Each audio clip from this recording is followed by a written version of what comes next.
I'm not in the mood for pleasantries today, so I'm just going to get right the fuck to it. Dark matches. Silver and Zoe defeat Day and Night. What I find weird about this is the fact that Day and Night are getting a title shot, and they haven't even won a match here. They haven't even been on television.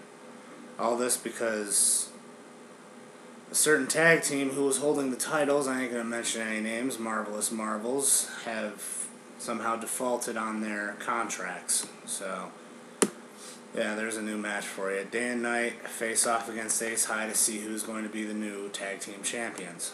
Nathan K in his debut defeats Angel. Kind of saw that one coming. Same with Chris Rolls. He defeated Nightcrow. It's a big win for Chris Rolls. This is the first time he's wrestled in a long time. Hope to see good things out of him. And DeMarco defeats Brett Younger. So, moving on. In the next match, Kid Love defeats Bonsai Boy. It's like Miss Armstrong did a pretty good job on her end of making sure that he wins. However, there's still some strife between the two of them. Next is Zena. She defeats Mike Miller. Penny, the ring announcer, gave her a lot of shit, though, because Doc showed some interest. In case Penny hasn't realized it, Doc shows interest to anything that doesn't have a dick. So, get over it. Blake defeats TD via tap out in an impromptu match. White Man Incorporated and Machine duke it out after the Machine gave Matt Starr a bunch of problems in the back. Whatever, I guess a new fight in that particular area. Who cares? Ryan and Misty go out to talk to the fans. Yeah, whatever. And during that time, Stahl and Kayla try to attack them. They manage to avoid it. We figured this was going to be a thing as in to, see what things are going to come. We'll talk about that more later. White Man Incorporated find Blomberg later on, and they dump a bag of feces on him. Maybe it just finally struck me dumb, but isn't Blomberg like a Jewish name? For white supremacists and him being attached to these guys, you figured that would probably draw even more heat. Whatever. Way is, Blomberg's been doing great. Like I said, he's pretty much like Chris Benoit. No frills. The only thing that separates him from Benoit is he hasn't killed his wife and his kid in a steroid rage. Hopefully that doesn't happen. Doc defeats Jones, the good Dr. Adam Jones, in a stunning victory. I said last time that I did this that there was, too much of a big push on him. Well, I was wrong. He deserves a push. It was a really good victory on his part. Even with Adrian Flynn being at, ringside. They're really pushing this match. Even the now defunct Golden State World title is up on the line. But yeah, good things to come out of that.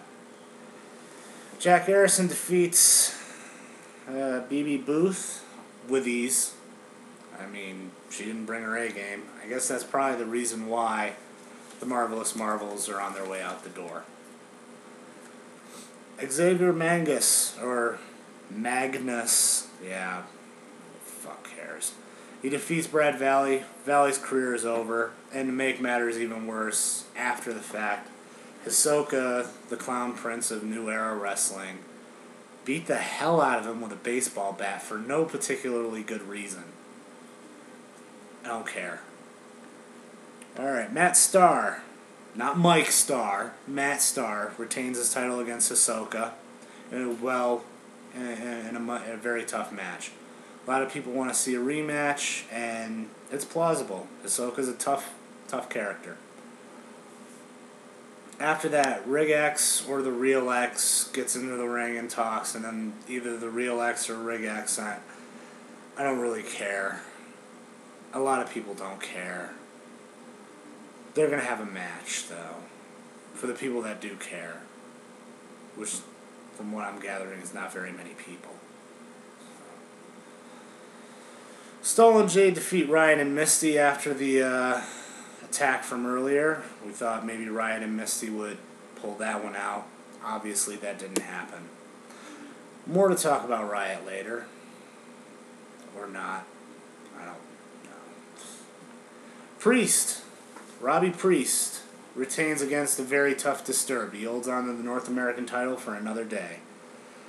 I'd like to also take time out to welcome into their family their new daughter. Her name is Scarlet Rose, and may they have tremendous luck raising her. Yeah. Congratulations, though, seriously. Highlights my frickin' day. Outcast defeats Reno in a very tough match. With the performance that Reno put on and the way Jack Erickson has been acting, I mean, is the tag team division starting to fall apart now? I mean, Reno looks like he could go solo. It looks like Jack Erickson might be the weak link to this. I mean, granted, Erickson won his match, and Reno didn't, but like I said, Reno can easily hold his own, and there have been problems within the tag team division as of late. And what was supposed to be the main event in the last match of the night was Nathan Blaster and Troy Turner. They defeated Dean Jones and Bomb Track in a very dominating fashion. And by dominating, I mean Nathan Blaster was a driving force in this match. Troy Turner did really well as well, and the end result was Dean Jones got skull fucked and Blaster picked up the pin. After the match, after Bomb Track talked some mad trash, Raw faced off against Nathan Blaster in a match that Travis Blaine had made an official match after Blaster had already wrestled. You think Blaster can't do, he couldn't hang? You were sadly mistaken. Blaster dominated Raw on national television. I mean, this was just Blaster's night. I don't know what else to say. After that, we had one more match. It was Nightmare against Psychosis. Nightmare had gotten attacked earlier by somebody who he suspected was Psychosis. A lot of people suspected it, considering they've had a major rivalry for a very long time. And when Psychosis came out for the match, Nightmare didn't come out. We don't know whether or not it has to do with him getting jumped or not, but in the dirt sheets later on, I guess Nightmare has come to terms with NEWera. He's no longer going to be performing for them. Kind of sad. Another highlight to the match was, to the night, was Dean Jones defies Travis Blaine and attacks Terry Queens, and he signs the contract that Travis Blaine adamantly did not want signed. So it's official now. If Dean Jones wins, Terry Queens goes away.